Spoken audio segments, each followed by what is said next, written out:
थांबलो नाही गावापासून आला काय हो हो हां हां इकडे चालू हे माझं सगळं ही माझं पॅन्ट गिराय काय ती माझी पहिली. नमस्कार. आज आपण कारवे या गावी नेटसर्फची जैविक प्रोडक्ट टमाटोच्या प्लॉटसाठी वापरायला दिली होती. तर त्या प्रोडक्टचा रिझल्ट कशा पद्धतीने आला ते आज आपण शेतकऱ्यांच्या तोंडून ऐकूया. नमस्कार साहेब. नमस्कार. आपली ओळख करून द्या जरा शेतकरी बांधवांसाठी. माझं नाव संजय माळी, गाव कारवे. संजय माळी, गाव कारवे, तालुका कराड, तालुका जिल्हा सातारा. मला सांगा, तुम्ही हे टमाटोची कुठली जात लावले? हे 225 आहे. 225 आहे.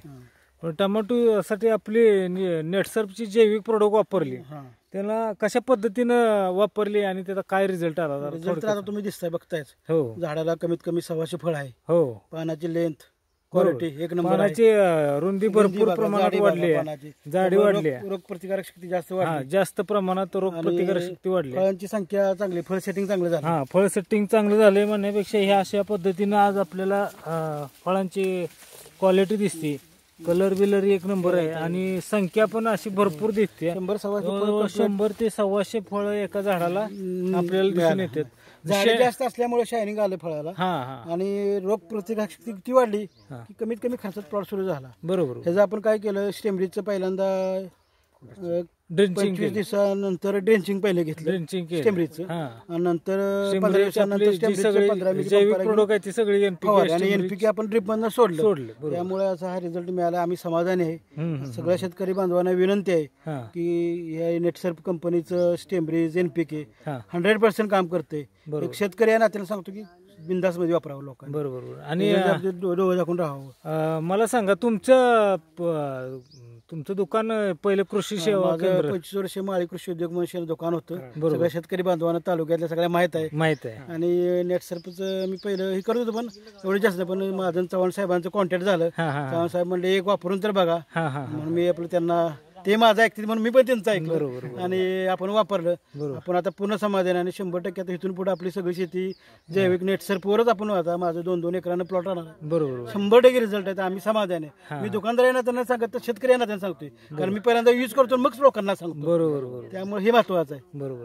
म्हणजे आता तुम्ही टमाटो सोडून इतर पिकावर, ऊसावर, ह्याच्यावर पण सगळे आपले, आता ऊसावर वगैरे घेतलाय. ऊसावर पण फुटवा बिटवा जबरदस्त निघालाय, काळुकी आहे.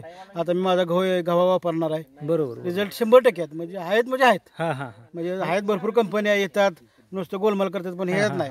जी नाव आहे ती नावाप्रमाणे काम, स्टेमरीज म्हणजे रिचच काम करते. शेतकऱ्याला रिच करायचं काम 100% करणार आहे. आपल्याला आता झाडाची उंची 6 फुटापर्यंत, 6.5 फूट उंची झाली आहे झाडाची उंची. आणि शेंडा अजून पण चालू आहे. शेंड्याला अजून 10-15 फुलकळे.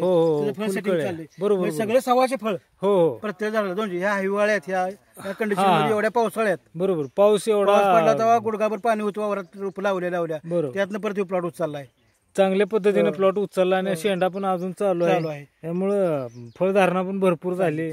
आणि जे सगळ्यात महत्वाचं, कुठलं पण पान बघा, पानाचं जाडी आणि शायनिंग पानाला चांगली आहे, फळाला कलर चांगला आहे. पान म्हणजे झाडाचं नाक आहे. बरोबर. पान चांगलं की संपलं, फिनिश सगळं. त्यात प्रकाश संश्लेषण करते, अन्न निर्मिती करते. त्यामुळे पान झाडात चांगलं पाहिजे. मग पानच इतकी बरोबर करते. खोड बीड जाडी बीड सगळी खोडाची मजबूत आहे. बरोबर. सगळे असे चांगले. आणि माती शेंड्यात बघा, शेंड्यातलं फळ, शेंड्यात एवढी फळ आहे ती.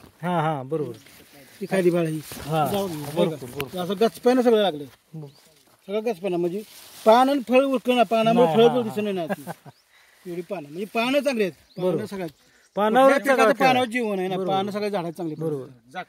आणि फुटवा ते चुलते मला म्हणतो जायला, आता फुटवा काय दिसेना.